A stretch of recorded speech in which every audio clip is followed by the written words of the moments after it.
Hi, Mark Rogers here of Talking Turning 65. I hope your planning is going well. There's so much to plan for in this retirement that may last 35, even 40 years now. And yet one thing that we have on deck is taxes.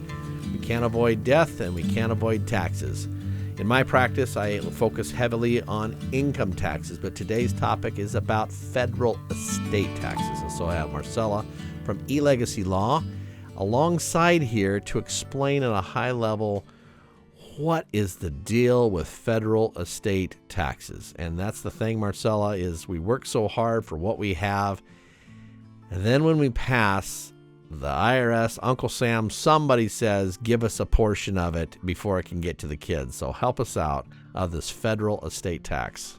Yeah, thanks for having me, Mark. You're exactly right. Patrick Henry, he was right. Death and taxes, the only two things that we are certain about. And estate tax is a particularly pernicious tax that happens after you pass away. So an easy way to think of this, it's not going to affect you, at least today, unless you have a fairly high net worth. But one thing to understand about this limit is it's constantly changing, and it's underneath the regulation of legislation. So for example, right now, the federal estate tax is at a limit of about $14 million. So you would need to have in excess of $14 million in your estate on the day of your death. If we took a picture of everything that you had, that's over $14 million.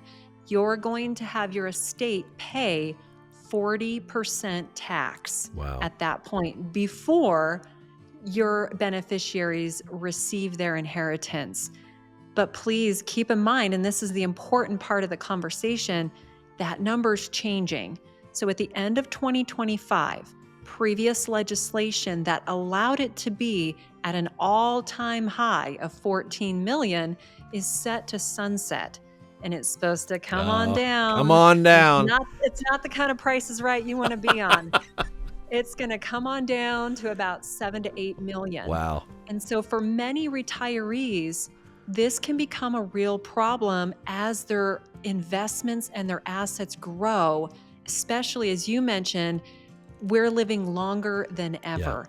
And so your investments are going to grow to larger than ever before.